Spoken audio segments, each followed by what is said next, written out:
Hey, welcome to Tabletop Skirmish Games. I'm Lee, and in this video I thought it'd be fun to talk about solo tabletop games. It's been a while since I made a video about solo games, and a lot's changed since I made the last one, so I thought I'd grab out some of the books and the games I'm playing at the moment and just talk generally about why I like solo games, why I think they're fun, why you might too. So in the video, I'll go through some reasons why you might consider playing solo tabletop games, and we'll have a look at some that are designed specifically for solo, some that have got solo and regular, player versus player, co-op, and some games that aren't designed for solo at all. Okay, let's get going with Kill Team then. So a while back, I made a video talking about solo games, and I was looking at developing Kill Team with some solo rules, and it just proved pretty difficult. I think I was enjoying playing the game so much at the time that I just wanted to play more of it. And so to do that, I had to play on my own, because not everyone wants to play Kill Team all the time. But when I started delving into it, I mean, the main rules are fine. All the core mechanics, I think that could easily be done, like movement and things like that.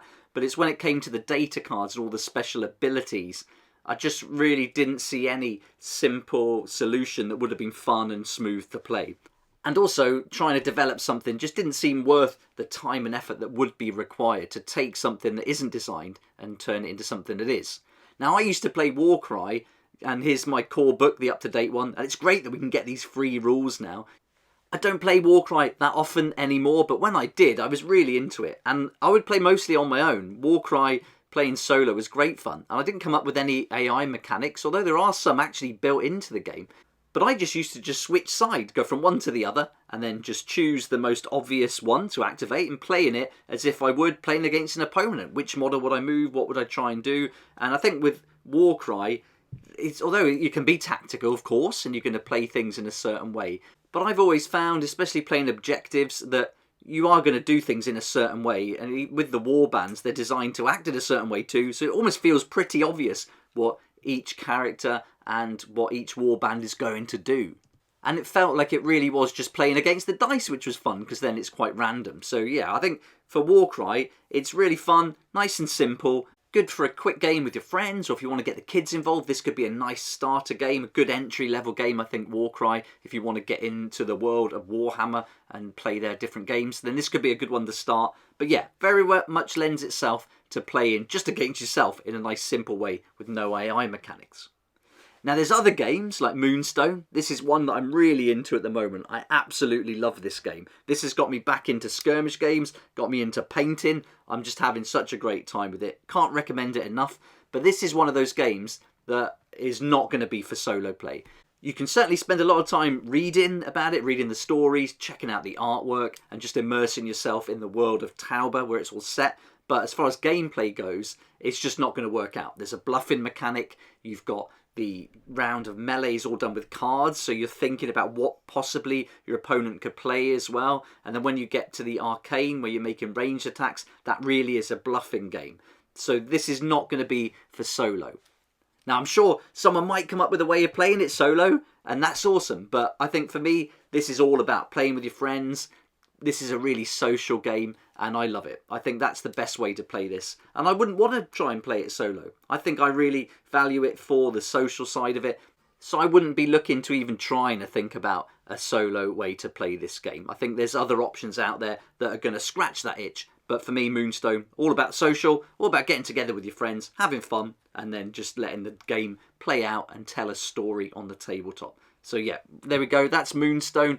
So there's going to be some different categories as we work through the video. Some that are going to be suitable, some that aren't. And maybe the best option, and this is what I've been thinking after that podcast episode I did with Marco Picota, who wrote Escape from Stalingrad Z, the creator behind Raybox Games. So yeah, the best option, and this seems pretty obvious, is to go for a game that's designed with solo or co-op play in mind. And so it doesn't necessarily have to be specifically solo.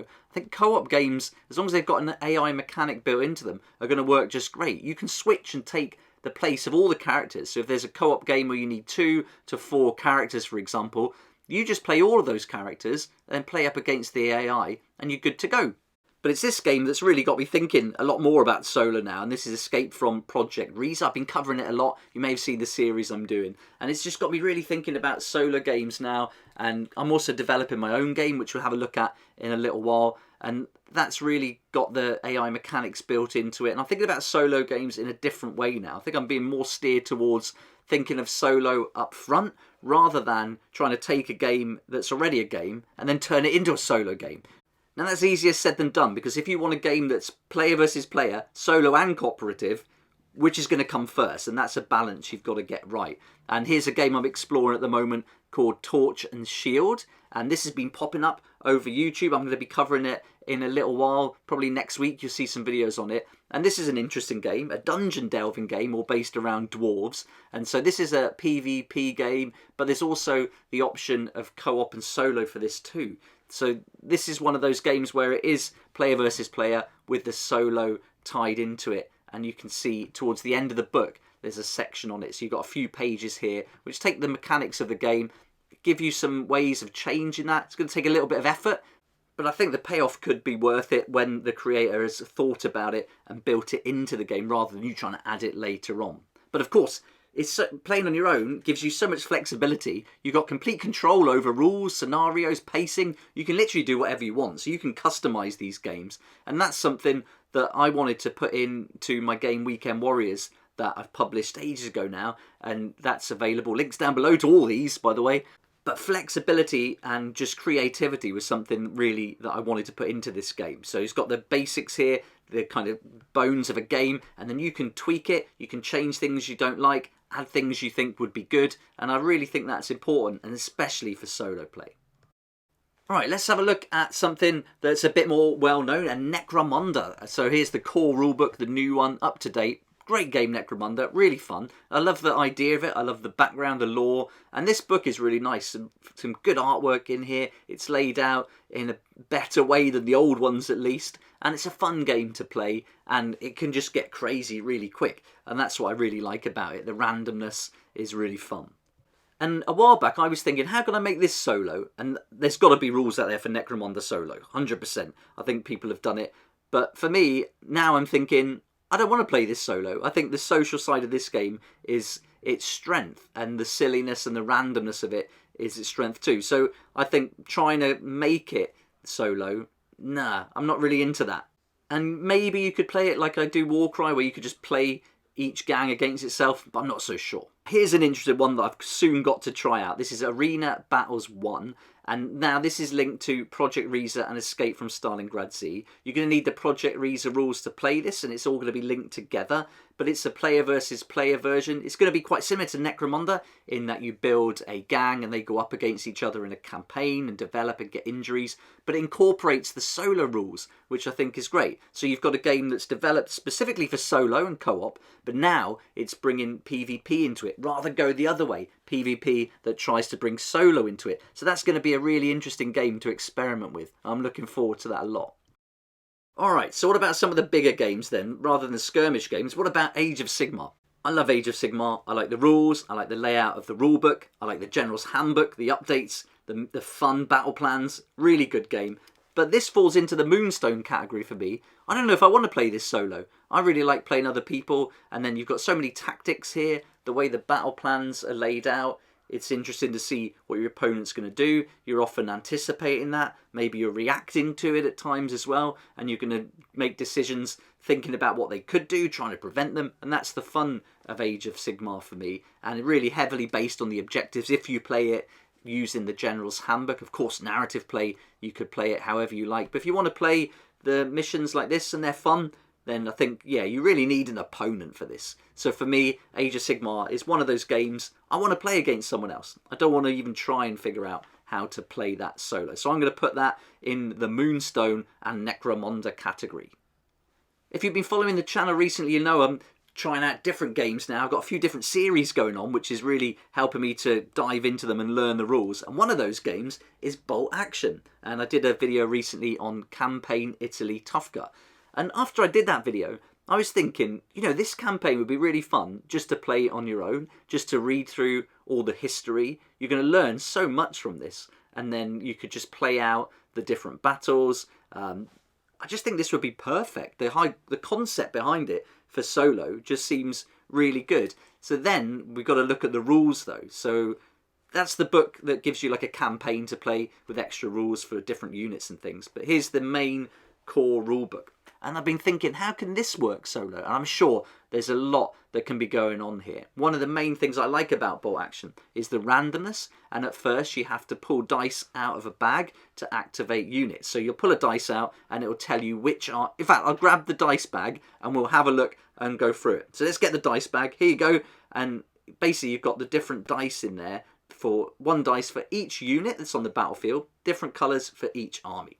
You'll pick one out. This will be the British. And then on there, you can see it's got different orders. So normally you'll choose an order and you'll give it to the unit of your choice. So what you could do is basically take this dice and then roll it.